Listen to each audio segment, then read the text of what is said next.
When we say that Scots is a language, what does that mean and what does it entail? My aim today is to present some of my findings on this question in the context of literacy, and then raise some more experimental points of discussion, which I'd love to hear your thoughts on. And I'm going quite abstract, sorry, so I'm going to start at the end and then try and show you how I got there. Scots is caught between opposing ideas, between singularity and plurality, or anonymity and authenticity. I'm going to go through those, which are difficult to reconcile. Many supporters of Scots attempt to resolve these conflicts with the ultimate goal of validating speaker identity. Due to the received wisdom about what languages are and what they ought to do, that's the invention of language Louis was talking about, a tradition of Scots writing is favoured for providing distinctiveness, language development, and historical symbolism. But that tradition creates certain problems. There's a contingent of Scots speakers and writers who do not share this configuration and of what Scots is or ought to be. And I'm glad that people raised the point earlier. I personally don't think that's always because of shame. So my goal here is to describe these difficulties in a way that isn't always recognised. And I want to see if it's worth using a new language to look at this specific problem. Let's look at what I mean by opposing ideas. A conflict of singularity and plurality is common among minority languages in Europe, which subscribe to some notion of standards, and that includes any written norms at all, and normative concepts like the value of history and lexicography and things like that. And Costa puts it like this: promoting language standards is both a way for validating groups and for limiting group internal diversity. Considering that diversity is often the very raison d'etre, sorry about my French, for minority language movements, this trade-off is at best contentious and at worst a Faustian bargain, which just means a deal with the devil. That's why I've put that picture of Faust being tempted by Lucifer. That's a really gloomy picture. And Costa goes on to say, it's not always like that. And of course, language movements, minority language movements, are born out of equality. But I'm going to use Susan Gall's interpretation of this same tension, which she describes as anonymity and authenticity. These are concepts we've taken on board from the Enlightenment. So here is an idealized summary of how languages become languages, or Louis again used the word invented. So on one side, we've got, on the left, anonymous. Again, this is an idealized kind of picture we have of a language in our heads. It's learnable, it's universal, so things like reference works and education and parliament, things like that, they represent the group universally and neutrally. They're related to progress and economy and work, and they tend to come with standards and notions of centrality. And that's differentiated from what she calls the authentic. So these are typically what we associate with dialect and anything that's not a legitimate language. They're emotional. They're associated with orality, what's spoken in the street. They're contextualized and in place. That means when someone starts speaking them, we immediately build a picture of what this kind of person is. The best summary of authenticity is that it belongs to a group. The language is there because it belongs to a specific community, not because it serves the purposes of anonymity. And so from one perspective, of course, you'd want to be associated with unification and all the things on the left that can bring about legitimacy. And there is a desire for Scots to be nameable, identifiable, teachable for the purposes of recognition and empowerment. And there's a feeling that this kind of needs to be proved. It's not a given that Scots is a language all the time. We need to prove it by some kind of written norm, a canon of literature and dictionaries, the displacement of English in all registers, and much, much more. In my view, Scots comes under greater pressure than a lot of other minority languages to do this, to be legitimate and distinctive, because of its ambiguous bounds and its proximity to the superordinate variety English. But by pulling away from the concepts of the right, Costa's idea is you get away from the point of a minority language in a way, and Gall says this as well. which is the idea that a certain language belongs to a group. And importantly, this is often but not always associated with what is natural. That means what people are born with, what they learn at home, and what they speak in the street, and what they know instinctively, rather than something else. So, with this in mind, in the Scots movement, let's call it, there's a strong desire to value any and all forms of Scots speech and writing. It's now almost taboo to exclude a specific form of Scots from the broader definition. And that, in my findings, that boils down to the fact that basically speakers have had their speech denigrated at school, in the media, sometimes by peers and parents. So not only must that speech be recognized in its many forms, but for the same reason, no one should tell the speakers what to do. So authenticity is arguably seen as both a means of disempowerment and a means of comprehending and establishing identity. Anonymity, or what was called standards by Costa in the previous slide, is both a means of empowerment and alienation. I know that's a lot, but this is the problem I was coming back to again and again and again whenever I looked at Scots. It kept coming back to this, and I can hopefully show you what that means in some examples. We talked about the continuum. That's the approach I take. Scots speakers move towards Scottish Standard English and the denser varieties according to those factors at the top. Could be education, situation, age, social class, and so on. But an important premise to my take on this is what has generally been understood as good Scots writing, and that concept does persist, isn't a close reflection of everyday speech. It diverges in some ways. It tends to be denser. It uses vocabulary and spellings which diverge from what might come out every day, and writers do that consciously. I'd love to give you loads of examples on that, but one might be Ilka, for example, for each. I've heard lots of people saying that they've actually never heard this spoken, but they think it's important in writing. So there's a move away from the idea of Gal's idea of authenticity, again, when it's seen as that which is natural. For my first case study, which is the main one I think I'll be focusing on, interviews with a range of literary writers. The problem I'm talking about was well recognized, and a common response was to find a third way out of this conflict. And so I've put the conflicts kind of in little red arrows there, and a kind of people's responses to that in yellow, and one was to look for a third way. Super common response was striking a balance between historical standard features, and the word standard was used a lot, and speech-like features, which basically means variable phonetic spellings and local lexis. Importantly, the former, so I guess, can I call it Lallands for the sake of this talk, remained the ideal end goal of acquiring Scots literacy. The idea was you go on this journey and at the end you get there, but you might want to mix initially.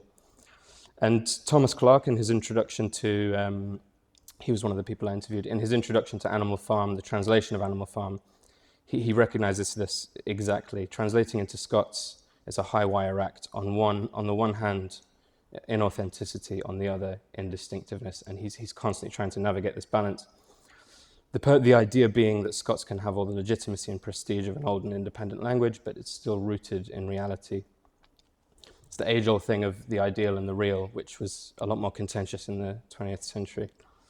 And I'd like to acknowledge that this approach does speak to some people. It really spoke to Tom himself, and it seems to have cooled some of the divisions of, I'm thinking of the 90s when this stuff was a lot more contentious.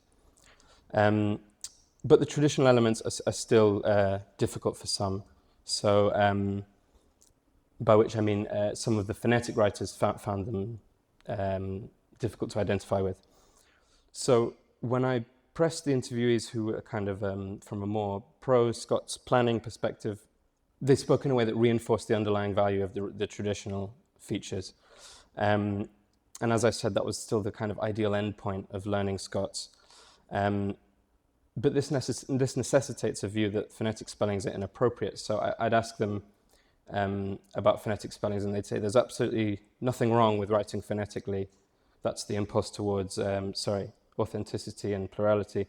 Except It attracts stigma, it evokes pub talk, and other contexts which are undesirable in higher registers.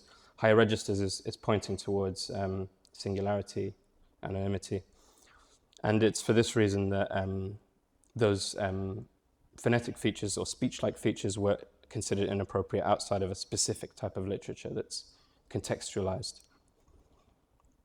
But that's partly the point. The phonetic writers reported using Scots not as a national language, but as a means precisely of expressing their specific experience. That's what it was for them. It was contextualized, it was emplaced, it was, I mean, mostly on the streets of Glasgow, because most of the people I interviewed were from Glasgow or the wider conurbation.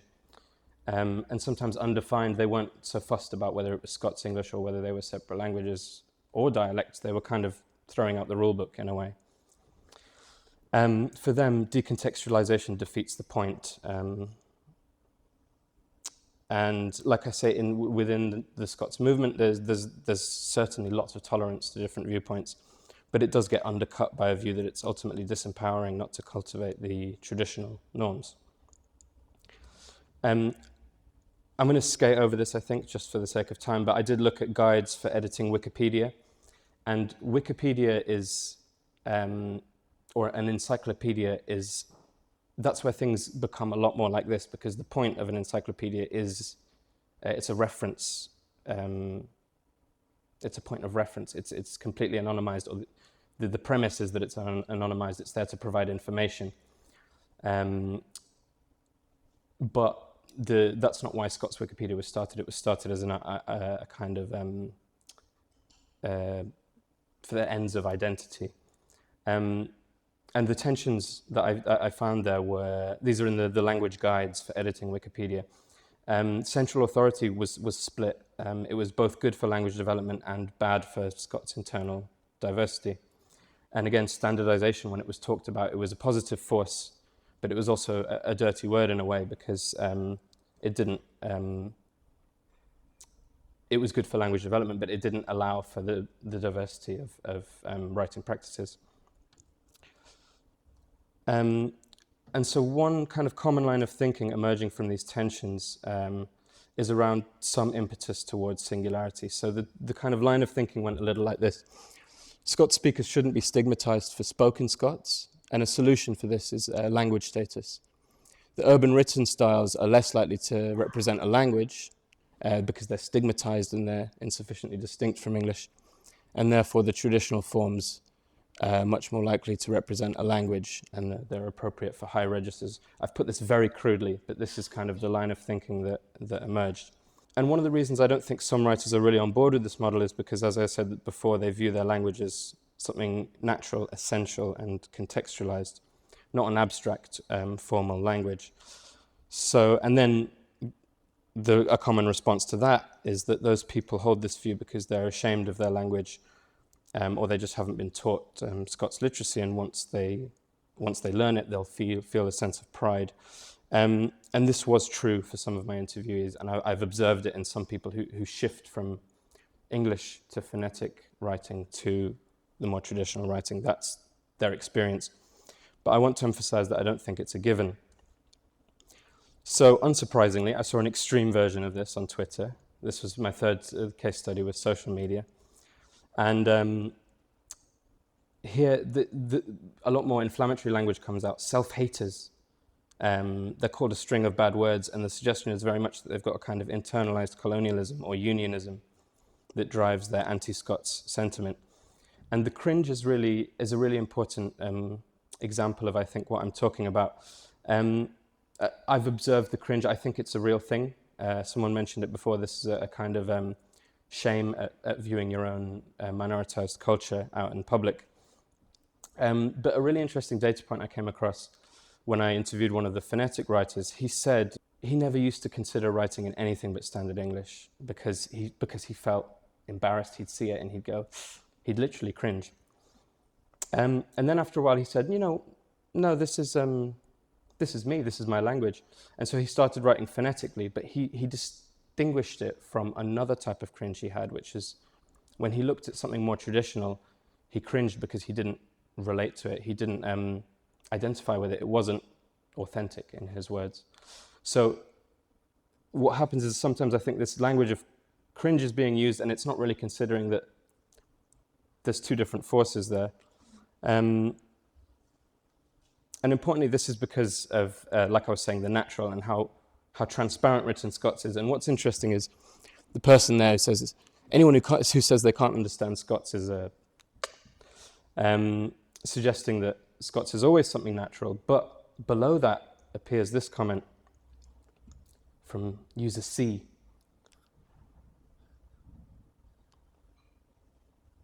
Would anyone call that natural Scots? I mean, so I sent that. I couldn't work it out really, and I sent that to two linguists, two Scots linguists who you'll all know as kind of very important in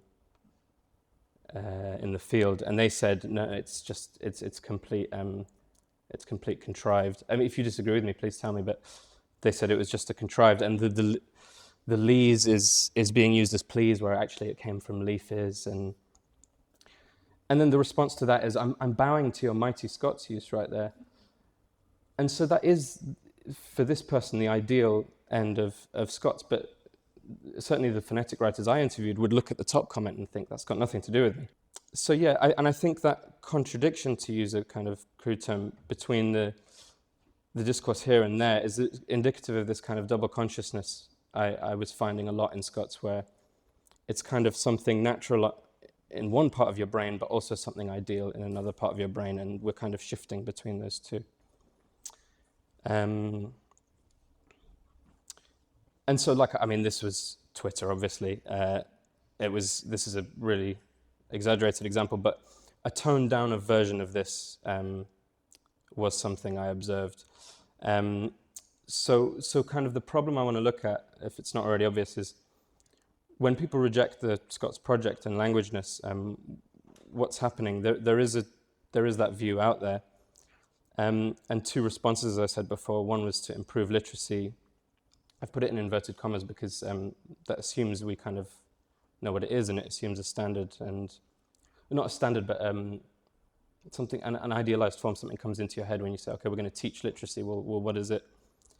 And the other is removing the burden of shame.